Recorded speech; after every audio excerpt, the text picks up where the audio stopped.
Agora vamos aqui falar para vocês sobre o que é importante a gente começar a refletir a partir de agora. Quando nós falamos sobre cultura, diversidade e inclusão, que isso tem a ver com a perenidade dos nossos negócios, nós precisamos, enquanto RHs, enquanto empresários, enquanto líderes, fazer um olhar muito mais aprofundado em relação a qual que é o papel das empresas nesse movimento da cultura. O que a gente tem quando nós falamos da cultura que nós precisamos entender? Toda empresa tem cultura, vocês concordam comigo? Uma empresa é uma pessoa o quê? Jurídica, correto? Nós, enquanto profissionais, somos pessoas físicas. Nós temos uma alma. As empresas também possuem uma alma. Qual é a alma das empresas? A cultura. E quando nós olhamos o processo de perpetuação, perenidade do negócio, nós precisamos considerar justamente isso. Qual é a cultura da organização? E como essa cultura ela tem alinhamento com a estratégia do meu negócio para que pessoas e resultados possam ter convergência. É importante a gente sempre lembrar que cultura organizacional, conceitualmente falando, é um conjunto de crenças, normas, regras, valores que permeiam o contexto das organizações. No entanto, quando nós falamos de cultura, nós precisamos nos recordar que, por ser formada por pessoas, nós temos o papel do CEO, nós temos o papel, às vezes, do fundador, nós temos o papel de um presidente, nós temos o papel do colaborador, dos stakeholders, que influenciam diretamente nessa cultura. E negócios, pessoas e cultura só existem porque existem pessoas. E aí começa o grande movimento que nós, enquanto líderes, RHs, empresários, precisamos encabeçar dentro das nossas empresas quando nós olhamos esse processo de transformação. Justamente por quê? Porque falar da cultura nesse movimento de perenidade é necessário fazer várias avaliações para que nós possamos compreender o quanto que essa cultura ela é forte ou ela não é forte frente às suas estratégias. Peter Drucker já trazia para nós que a cultura ela devora a estratégia no café da manhã.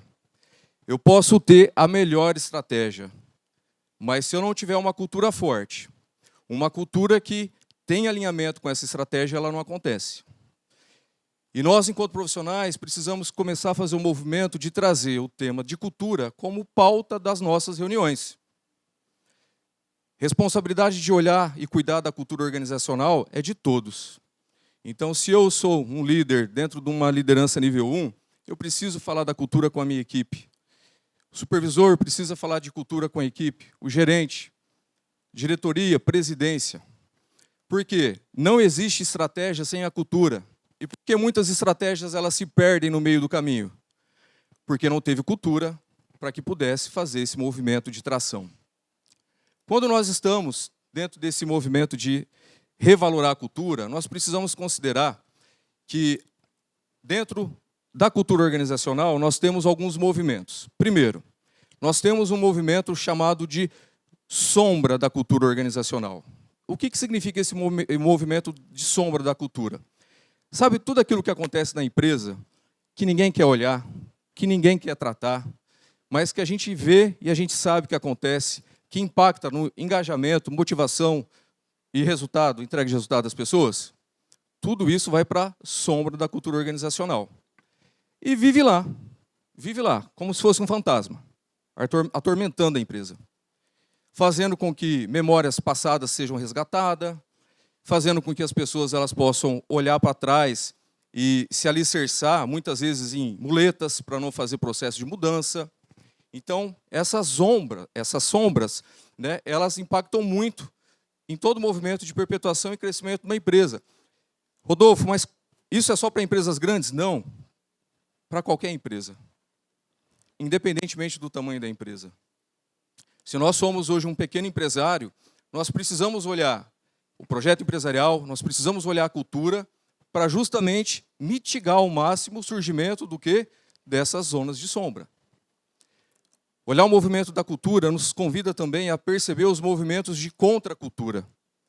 E junto com os movimentos de sombra, a contracultura também impacta na perpetuação, na perenidade e no crescimento de uma empresa.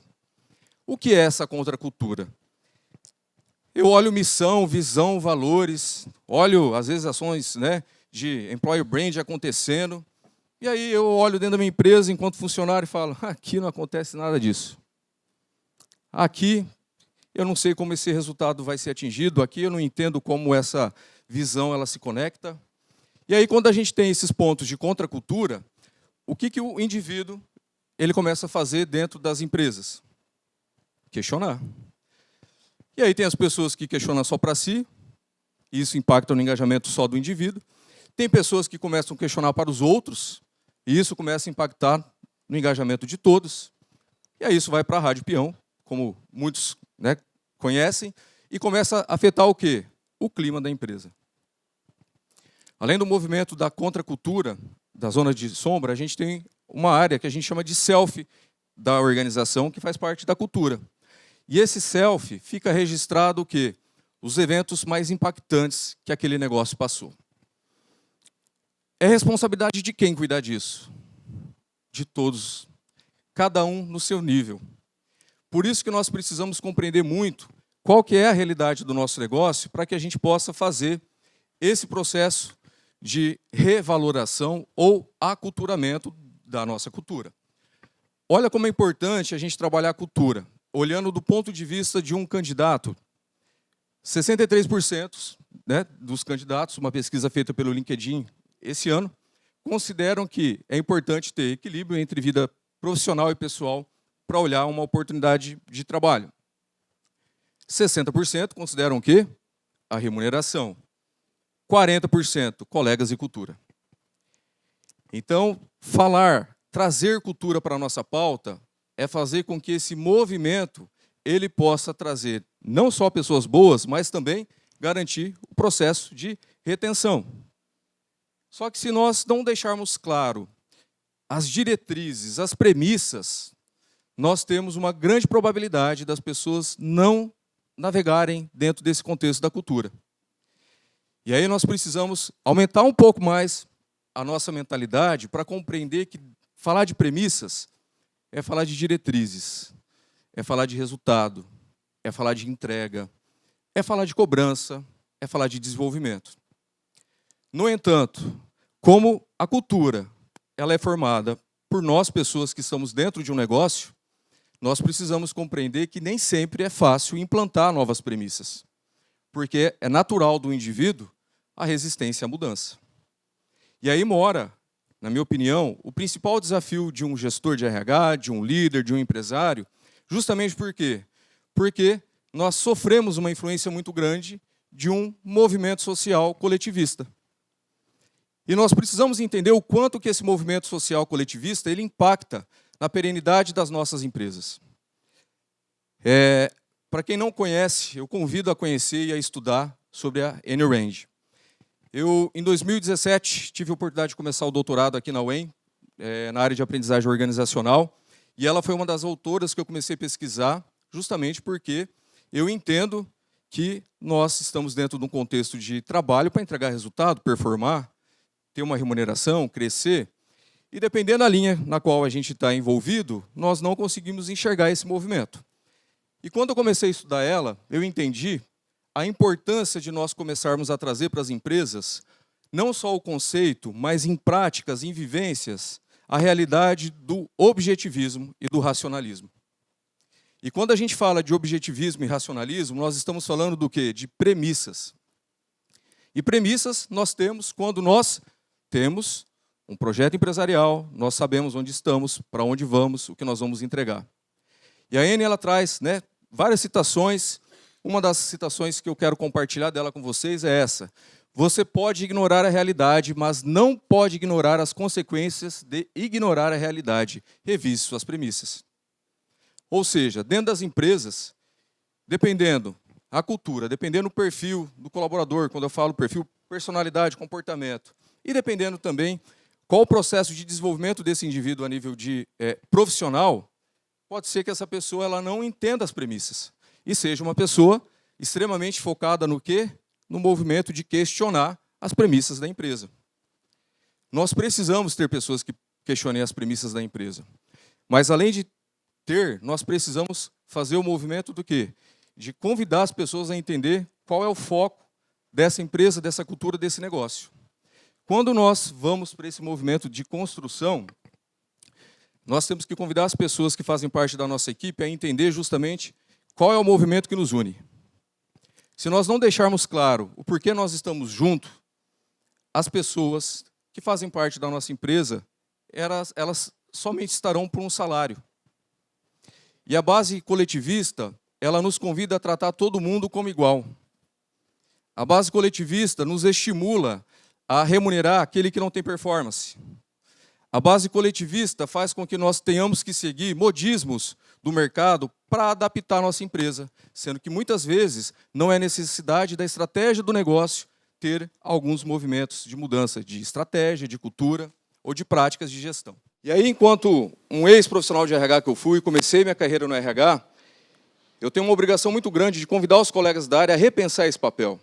Porque dentro das empresas, as áreas que mais têm resistência em sair do modelo coletivista e ir para um modelo racionalista, objetivista, é a própria área de RH. Nós precisamos compreender que no modelo coletivista, as pessoas elas não vão, na sua essência, serem estimuladas a irem para um próximo nível. Por quê? Porque o sistema reforça que elas fiquem no nível mediano, medíocre. Quando nós entendemos esse movimento dentro da cultura, nós, de novo, temos que olhar as premissas, por quê? Compreender a realidade cultural das empresas como elas são é a nossa maior necessidade. Em 2017, nós tivemos a oportunidade, né, Rosane, de ir para o Vale do Silício, e nós conhecemos várias empresas. E uma das coisas que mais nos surpreendeu é que o Google, com toda aquela estrutura, as pessoas elas não podem sair no horário de trabalho para jogar pimbolim, para andar no tobogã. Não. Isso não aparece na mídia. Pode ou de manhã, se chegar mais cedo, não é? Ou no final do dia, depois que entregar as suas atividades. Mas o pensamento coletivista nos faz acreditar que toda empresa tem que ter uma área de descompressão para o funcionário, no meio do dia, sair da sua responsabilidade e fazer o quê? Descansar. E tudo o que eu estou falando para vocês, justamente é para que vocês possam olhar dentro de uma ótica na qual é o papel nosso frente a esse processo de perpetuação e perenidade dos nossos negócios. Dentro da linha, né, de pesquisa da ENE, nós temos que considerar as empresas como instituições, organismos que entregam seus resultados em decorrência dos seus próprios fins. E dentro de um princípio aristotélico, nós temos que considerar que cultura é igual a A. A gente pode revalorar a cultura, mas o DNA da cultura a gente não muda. Não adianta a gente querer mudar a cabeça do empresário. O empresário ele pode se abrir para novos olhares. Mas o processo de mudar a cultura é muito difícil. Quanto tempo que se leva, em média, para que a gente possa sensibilizar uma cultura organizacional? De 5 a 10 anos. Então, quando nós entendemos que A é igual a A, nós vamos entender o resultado, nós vamos entender o que a gente vai entregar de prática, como a gente vai capacitar e desenvolver as pessoas. E nós vamos estabelecer o quê? Contratos psicológicos. Nós vamos convidar as pessoas a olhar para onde nós estamos indo enquanto organização e vamos convidar as pessoas a entregar o seu melhor. Sempre falando, aqui nessa realidade, A é igual a A. Porque onde que começa a ter o problema? Quando as pessoas dentro das empresas, e olhando a cultura, olhando a estratégia, elas começam a achar que A é igual a B, ou B é igual a C. E aí, muitos deixam de olhar o seu movimento, enquanto executivo que foi contratado, para querer mudar um contexto que não compete. Nem a área, nem assim enquanto profissional. E aí a gente tem aumento de rotatividade, nós temos problemas de comunicação, de conflito. E como que a gente trabalha nesse alinhamento? Eu vou deixar aqui para vocês algumas orientações. O que é importante a gente considerar? A verdade, dentro dessa linha objetivista racionalista, ela tem que ser apresentada desde o início da etapa do processo seletivo. Desde o processo seletivo, o candidato precisa saber qual o abacaxi que ele vai ter que descascar. Quanto tempo que ele tem para descascar esse abacaxi. Que plano de ação, ao saber disso, ele vai me apresentar para fazer essa entrega. Mas para que a gente possa depois manter isso, nós precisamos do quê? De toda uma ambiência dentro da cultura, dentro das práticas, dentro do clima da empresa para sustentar. Porque senão a gente pede, o líder engaveta, e aí o funcionário que está entrando fica com qual sentimento? E é mais uma que pede as coisas e não dá continuidade. Dentro desse movimento, nós temos um outro desafio importante para entender, que quando a realidade não nos conforta, nós abandonamos a lógica e começamos a escamotear a realidade. Que é o seguinte, eu chego lá na empresa, não estou concordando, né, que o professor Jairo me pediu, as diretrizes, estou lá porque eu tenho um salário bom, mas não estou concordando, aí eu começo. Aí eu chego no Edson e falo, Edson, aqui você viu como que está? Cara, estão apertando a gente, hein? Os homens estão bravos, rapaz, os homens, né? Eu sempre quero saber quem que são os homens. Né? Os homens estão bravos aqui. Aí, passei para o Edson. Aí fui lá no Ney, fui na área do Ney, falei, ô Ney, você ouviu falar? Ó, me disseram que a gente está com tal situação, e ó, eu estou vendo o que eu faço na minha área, e você? E aí, quem não entende a realidade da cultura, da estratégia, do modelo de negócio, começa a escamotear essa realidade. E aí, gente, a hora que a empresa normalmente para ver, muito dinheiro se perdeu. E quando uma empresa perde dinheiro, quem que perde? Nós, a sociedade, o nosso ecossistema. Alguns impactos que nós temos quando esse processo de escamoteamento acontece. Primeiro, na cultura. A cultura fica fraca, não existe confiança. Então, a base de uma empresa de sucesso é ter uma cultura com confiança. Onde eu sei que eu vou ter que falar o que eu vou falar, onde eu sei o porquê que eu vou cobrar, e onde eu sei que quando eu for advertido em relação a uma entrega que não aconteceu, não é pessoal. É porque aquilo que foi acordado não foi cumprido.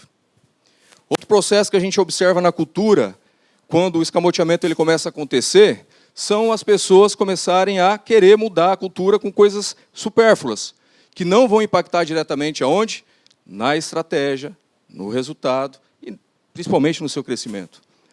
Então as pessoas elas se tornam especialistas do achismo, especialistas do Google. Há um mês e meio atrás a gente estava numa reunião com o pessoal lá do G4 e tinha um empresário falando assim, não, porque a minha equipe me traz muita ideia, sugestão, mas falta números, dados. Se falta números, dados, não ouça. O teu tempo enquanto gestor, enquanto empresário, é muito alto, é muito precioso para você ouvir uma pessoa te trazendo algo onde não tem dados, fundamentação, onde não tem indicadores. A gente precisa ensinar as pessoas da nossa equipe a fazer o exercício do quê? Do analisar, que é o que dentro da linha da N a gente trabalha, que é o quê? Vai estudar aquilo que você quer me sugerir. Vai preparar um projeto, vai analisar, vai ver o investimento, vai ver o tempo de retorno, vai entender o impacto na cultura, na estratégia. Mas muitas vezes a liderança não faz isso. Aí a liderança traz para si. E aí se sobrecarrega. Além desse impacto na cultura, nós temos impacto direto na estratégia, porque se a empresa quer mudar a estratégia, mas a equipe não está nesse processo de percepção, a estratégia fica morta. É igual a fé, né? A fé, se a gente não tiver ação, é morta. Então nós precisamos entender o quanto que esse movimento ele vai trazer para nós muitas situações onde vai impactar na saúde de quem? Do empresário, da liderança e dos próprios colaboradores. A linha coletivista, ela nos ensina a ver as pessoas como ferramenta, como produto descartável. E por isso que eu gosto do objetivismo, do racionalismo, porque a gente não vê as pessoas como ferramenta e nem produto descartável. Nós vemos as pessoas como pares para a obtenção, consecução de um determinado resultado objetivo. E como somos pares, a gente contrata. Eu entrego isso. Sabe o churrasco, quando a gente faz lá a vaquinha? Eu entrego isso. Você vai entregar o quê? Para onde que a gente vai? Então, a linha racionalista nos convida a trazer esse debate, essa construção a nível de rituais dentro das empresas. E as pessoas? Quando as pessoas elas compreendem esse movimento, elas escolhem se elas querem ou não estar. Elas não são influenciadas ou elas não são,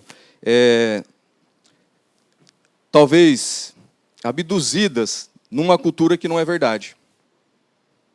Então, nós precisamos considerar que quando a pessoa, o indivíduo, ele entende isso, ele escolhe. E qual que é o melhor exercício do homem livre? Escolher aonde quer estar. Se nós queremos ter funcionários de alta performance, nós precisamos auxiliá-los, precisamos dar estímulo, ferramenta, para que esse indivíduo possa escolher. Quero estar aqui, não quero estar aqui. E tudo bem, vida que segue. Outro impacto que a gente tem nos resultados são resultados que não se mantêm, são resultados que oscilam. Justamente por quê? Porque a equipe ela não entende para onde a empresa ela olha, e não entende o seu papel, e não entende que competência e habilidade tem que desenvolver. E muitas vezes, pela empresa estar fazendo um movimento, aquele conhecimento que eu tive, ele não vai mais me servir. O que eu vou ter que fazer? Aprender. Vou ter que estudar. Ah, mas eu não tenho tempo, mas eu não tenho, mas... O que você escolhe? Você quer estar com a gente? Você quer crescer conosco? Ótimo, você vai ter que estudar. Porque o processo de crescimento e desenvolvimento de uma empresa impacta diretamente aonde? Na competência, na vantagem competitiva da empresa, que é o conhecimento que o seu funcionário, o seu colaborador tem. E aí muitas empresas elas traçam estratégia, elas têm uma cultura dentro de um movimento de crescimento, mas a equipe normalmente faz o quê? Fica estagnada. Por quê? Dentro de uma cultura coletivista, mas a gente precisa fazer isso, mas eu trabalho numa outra empresa que falaram a mesma coisa e não precisa. Não, porque o mercado está pedindo para a gente ir para o modelo híbrido. Não, o mercado está exigindo home office. E aí a empresa não tem processo, não tem maturidade, as equipes não estão treinadas, a gente vai colocar em home office? Vamos colocar em home office um médico para fazer uma cirurgia online nossa. Tem negócios que não tem como ir para home office, tem negócios que não tem como ir para o modelo híbrido. E qual a dificuldade das pessoas entenderem? As racionalistas objetivistas, elas compreendem. Agora, coletivista, não, porque está na contramão do mercado, porque vai quebrar, porque isso, e faz todo o movimento dentro da cultura. Esse exercício, para que a gente possa entender aonde nós temos que estar, ele se passa por uma análise de 4 filtros. Primeiro, o filtro do individualismo. Nós temos que ser individualista, mas um individualista virtuoso. Por quê? No meu individualismo, eu tenho condições de ajudar as pessoas. Agora, se eu tenho um individualismo que é egóico, eu não ajudo as pessoas. Então, como que a gente constrói essa mentalidade individualista virtuosa, olhando premissas, olhando valores, olhando estratégia, olhando diretriz, olhando metas, KPIs, OKRs? Agora, dependendo da cultura, se a gente traz a questão do individualismo, a equipe não aceita. E aí a empresa tem que estar se adaptando a todo o movimento do indivíduo, e não o indivíduo se adaptando aos movimentos da empresa. No objetivismo e racionalismo, nós entendemos quem movimenta o que e quando e por quê. É uma relação de equilíbrio. E nós não podemos esquecer que um dos principais princípios sistêmicos para uma empresa ter sucesso é dar e garantir espaço das pessoas pertencerem, respeito à hierarquia e equilíbrio. Então, nós precisamos olhar dentro de práticas que nós temos dentro das empresas, o que e como a gente estimula esse pertencimento e como a gente comunica. O que e como a gente estimula o respeito à hierarquia e como a gente comunica. O que e como a gente respeita o equilíbrio e como a gente comunica. Outro ponto importante, o quanto que nós estamos apresentando para as nossas equipes que é importante nós termos o egoísmo dentro da estratégia, dentro do propósito, dentro dos resultados, dentro daquilo que nós vamos fazer. Se nós não formos egoístas, o que vai acontecer com a nossa empresa? Quebra. A Randy tem um livro escrito por ela, chamado Manifesto de Atlas. E ali ela traz um movimento onde uma série de empresas quebraram justamente por manterem essa mentalidade coletivista, e ela faz uma comparação um pouco mais forte, considerando, não uma cena mais linda, que vê empresas quebrando e grupos de pessoas chorando na frente das empresas por terem tido pensamento e comportamento coletivista e não comportamentos egoístas virtuosos. E a gente precisa ser egoísta virtuoso porque quem paga as contas da empresa? Nós, funcionários, independentemente de qual hierarquia. Quem que assume a responsabilidade por manter uma empresa? O empresário. E muitas vezes a equipe não faz ideia das dores que o empresário passa para manter aquela empresa funcionando. Nós precisamos assumir o nosso papel frente a que movimento que eu vou trazer de tração para garantir a perenidade da minha empresa. Ou seja, das empresas do mercado. Terceiro movimento, quando a gente olha o coletivismo, e a gente não estimula as pessoas a entender o que tem que entregar, essas pessoas, amanhã ou depois, quando elas precisarem, o que elas vão fazer? Elas vão ser egoístas em relação às suas decisões e vai te deixar. E aí você vai falar, poxa, mas eu dei tanta oportunidade, eu acreditava tanto, eu ajudei tanto. Problema seu. Então, somos egoístas. Mas antes de sermos egoístas egóicos, nós precisamos ser egoístas virtuosos. E convidar as pessoas a entender as suas responsabilidades, as suas entregas dentro desse movimento da perenidade e da perpetuação. E o quarto ponto que a gente precisa considerar, qual o grau de altruísmo que minha empresa tem? Ela precisa ter alguns graus de altruísmo? Ela precisa na estratégia ou ela não precisa? Porque o modismo do mercado nos traz a olhar que nós temos que ser, nós temos que fazer. E às vezes tem estratégia de empresa que simplesmente não cabe determinadas ações. Eu falo muito para a minha equipe, pela minha história, eu sou altruísta. Mas eu aprendi, depois de levar muita porrada, mas muita, gente, muita. Perder cabelo, engordar, emagrecer. Quem me conhece sabe disso. Eu aprendi. Eu não sou mais altruísta dentro da minha empresa quando eu olho estratégia, cultura e cobrança de resultado. Não sou mais. Eu sou altruísta nos movimentos com os stakeholders, com os parceiros. Sou altruísta no processo de cuidar da minha equipe. Aí sim, mas quando eu olho estratégia, cultura e resultado, eu não sou mais. Porque a gente tem um resultado para entregar, a gente tem uma imagem de um cliente para representar, então eu não posso permitir que pessoas na minha equipe pensam, eu não concordo com isso. Olha, às vezes a gente não concorda, mas vamos respeitar e vamos fazer o melhor? Esse processo de análise a gente precisa realizar quando nós estamos querendo revalorar, quando nós queremos fazer esse movimento de desenvolvimento da nossa cultura. E aí o que eu quero trazer para vocês, para que a gente só consiga avaliar, ok? Na cultura coletivista, nós temos que liberar mais tempo livre no dia para os nossos funcionários. Porque é bonito, porque é legal, porque é moda, porque a gente vai tirar uma foto e aí vai impactar no employee brand, ok? A gente tem que fechar a empresa por alguns dias. Não, porque agora está uma moda que é 4 dias de trabalho por semana. Cultura coletivista. E olha como a gente tem que estar focado no objetivismo e racionalismo, porque senão a gente vai defender essa ideia. A gente vai levar para a equipe, a gente vai levar para a diretoria. Aí a empresa quebra. Quem que assume essa consequência? O empresário.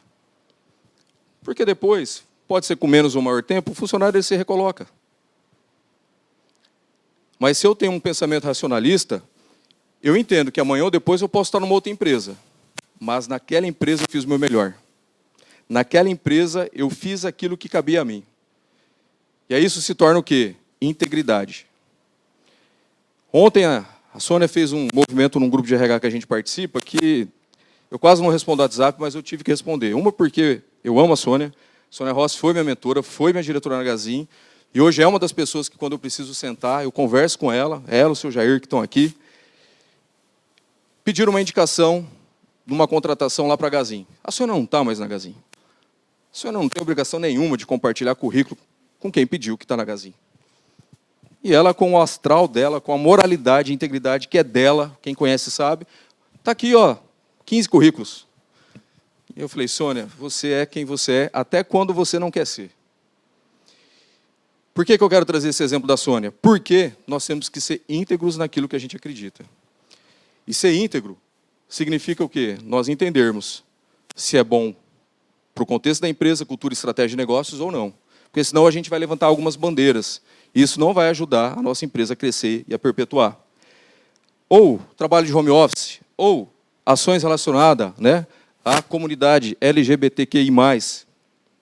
Esses dias eu vi num cliente lá em São Paulo a seguinte fala. Ele falou assim, Rodolfo, eu não tenho nada contra. Que isso? Cara, eu amo as pessoas, mas na minha empresa, em determinadas áreas, eu não posso contratar pessoas que têm uma orientação sexual daquela que esse cliente que eu trabalho, ele considera como padrão. Porque eu entendo que, para mim, não existe orientação correta. As pessoas são pessoas e a gente ama pessoas. Mas naquela cultura, naquele modelo de negócio, na mentalidade daquele gestor, ele pensa daquele jeito. Eu vou falar que ele está errado? Não posso. Um outro princípio sistêmico. A gente respeita sempre quem chegou primeiro. Respeita como pensa, e aí é onde a gente vê como nós conseguimos influenciar para essa mudança acontecer. E eu perguntei para ele, ok, você já tentou sentar com o teu cliente e ver que motivo faz ele pensar dessa forma? E o que você pode agregar com esse cliente em relação a isso que você está me trazendo? Não, eu falei, essa é a primeira questão. A gente gasta muito tempo pensando pelo outro. Vai, pergunta, resolve. Outro ponto, mulheres na liderança. A Arielle vai trazer isso à tarde, mas tem empresa que querem mulheres na liderança, mas não capacita, não treina, não faz equiparação salarial, mas quer fazer mulheres na liderança para mostrar que tem lá mulheres na liderança. E aí tem outro movimento. Tem mulheres que querem estar na liderança, mas não querem pagar o preço por estar na liderança. Assim como homens. Vocês estão entendendo qual que é a base quando a gente coloca na nossa cabeça, no nosso filtro, movimentos coletivista, movimentos racionalista, objetivista? De fazer esses questionamentos, de trazer isso como pauta na cultura? Não tem certo nem errado. E aí vai dar escolha nossa, enquanto indivíduo livre, de querer participar, de querer fazer parte ou não. E de entender, faz sentido para mim investir mais tempo da minha vida aqui para tentar impactar essa cultura e ver se as coisas mudam? Faz, vale a pena. Não faz, vida que segue. Caminhando para o final já da nossa palestra, como eu já falei, a cultura coletivista ela prega isso. Pessoas são ferramentas, são descartáveis. E nós não podemos ser assim. Pessoas são pessoas. Tem expectativa, tem plano de vida, tem pontos bons, tem misérias emocionais. E aí é fazer o DR. É o DR, quero estar ou não quero estar? A gente não faz isso no relacionamento, na vida pessoal? Cultura, contratação, relacionamento com colaborador é a mesma linha. Quer estar ou não quer estar? Está disposto a pagar esse preço ou não está? Olha já um movimento que é importante a gente ver se faz sentido para nós, para a gente adentrar, que é o movimento do egoísmo virtuoso. Quando nós viajamos, qual é a primeira informação que a gente recebe? Nós vamos conseguir salvar alguém se a gente não colocar a nossa máscara? Nós não vamos. Isso é ser egoísta virtuoso. Quando uma empresa é uma empresa egoísta virtuosa, ela atinge seus resultados, ela dá capacidade de desenvolvimento e crescimento aos seus funcionários, ok? Ela tem uma cultura forte e ela pode ajudar as pessoas. Ela aumenta o número de vagas de trabalho, ela estimula os funcionários a estudar, a se capacitar. Mas por quê? Porque a necessidade dela foi atingida. Agora, quando a gente faz o movimento contrário, aí é prejudicial para a organização. Então, eu quero compartilhar com vocês, para quem quiser, a partir de agora, realmente ser um embaixador desse conceito, do egoísmo virtuoso. A Trianon é uma empresa egoísta virtuosa. Com certeza. Minha última empresa que eu trabalhei foi na Ferrari, Zagato, na Fortgreen, com o seu Jair. Eu lembro de hoje, o dia que eu falei, seu Jair, eu quero sair para abrir minha empresa para fazer tal movimento. Ele falou, vai, eu te apoio. É isso que você tem que fazer. Ou seja, eu fui egoísta e ele entendeu o meu egoísmo virtuoso e entendeu o impacto que ia trazer o meu movimento de seguir a minha missão, a minha jornada. Só que para a gente entender o movimento do outro, dentro da linha desse egoísmo virtuoso, nós temos que estar muito disposto a conhecer a história, a entender as pessoas. Senão, a gente cria um monte de filtro, um monte de inferência, um monte de julgamento, e as coisas não tracionam, não crescem. Na cultura objetivista, a gente pode trabalhar com as mesmas questões. Liberar mais tempo livre no dia dos funcionários, fechar a empresa por alguns dias, fazer home office, ter várias ações de apoio, inclusão, estímulo, comunidade LGBTQI+, a gente pode fazer N coisas. Mas qual que é a diferença? A intenção. Além da diferença na intenção, qual outro ponto? A maneira que eu comunico. A maneira que eu convido as pessoas. Porque tem empresa de TI, não tem como, é melhor ir para home office, nem híbrido, melhor home office. A equipe tem maturidade, a equipe sabe entregar resultado. Então, nós não podemos colocar as coisas num quadrado e considerar como iguais. Cada realidade de empresa, cada realidade de departamento, maturidade das pessoas, resultado, precisam ser avaliadas. E isso é feito dentro dessa linha objetivista racionalista para garantir o quê? O processo de perpetuação e perenidade das empresas. Na cultura objetivista, valores empresariais precisam ser introjetados. Desafio para vocês. Como, além daquilo que é escrito, verbalizado, postado em mídias, etc., o seu comportamento demonstra os valores da empresa? Como você, enquanto um líder, enquanto um RH, enquanto um gestor empresário, alinha cultura e estratégia para que pessoas possam entender o movimento da sua empresa? Não dá para mim soltar uma comunicação e falar, comuniquei. Eu sei que a gente tem a questão de tempo, por isso que a gente precisa fazer desenvolvimento de competência, habilidade. Como eu comunico para a área X? Como eu comunico para a área Y? Na cultura objetivista, o foco é fazer o quê? Genuíno. Fazer as pessoas pertencer e ter orgulho. Genuinamente. É preciso colocar emoção naquilo que ficou racionalmente estabelecido. Em algum momento a gente deixa de olhar o ser humano? Numa cultura racionalista, objetivista? Não. No entanto, nós estamos muito bem o quê? Alinhados. Estamos muito baseados na relação de confiança. E se não entrega, eu vou ter que ter alguma ação enquanto líder. E tem empresas, gente, que você pode fazer de tudo. Você só não pode cobrar resultado. Se você é uma empresa que você tem uma base aonde você entende esse movimento, você converte isso em resultado. E aqui eu quero agradecer, né, o Eduardo Rikishima, que é CEO, né, da Frefaro, que me autorizou a expor essa imagem, aonde eles, avaliando estratégia de mercado, identificaram um produto específico para a comunidade LGBTQI+. E não só um produto. É a forma deles olharem, deles tratarem, deles cuidarem as pessoas, independentemente de qual classe que as pessoas se encontram, em qual nomenclatura, em qual letra do alfabeto. E isso traz resultado. Então, se eu estou numa cultura / estratégia objetivista racionalista, eu vou entender isso como uma possibilidade do resultado acontecer e eu ter convergência entre cultura, estratégia e resultados. E as pessoas vão sentir. Porque se tem algo que nós conseguimos aprender desde cedo é, quando alguém está mentindo para nós, a gente tem um faro, não tem? O funcionário sabe. Então, nós não podemos, enquanto liderança, enquanto RH, ter um discurso e a prática ser outra. Assim como nós precisamos também deixar muito claro quais são os nossos pontos cegos no comportamento para ajudar a equipe a entender. Porque esse ponto cego ele vai para onde? Sombra da cultura organizacional. Como que a gente faz esse movimento de ajuste? Rapidinho aqui, que a Priscila já está me adicionando no tempo. Nós precisamos fazer alinhamento de vetores, ok? Todos numa empresa são um vetor. Todos somos vetores na empresa. Vetor é igual a performance mais direção. Se eu tenho direção, enquanto vetor, eu tenho performance. Mas, além dessa direção, eu preciso entender como que está esse alinhamento. Porque se eu tenho uma empresa, uma equipe que tem alta performance, mas tem direção contrária, é a mesma coisa que você soltar um louco aqui dentro de um espaço como esse. E quantas empresas, nas suas culturas e estratégias, têm e cobram alta performance, mas as direções estão contrárias? Progresso é zero. Outro movimento que nós temos que considerar, alta performance, mais direções desalinhadas.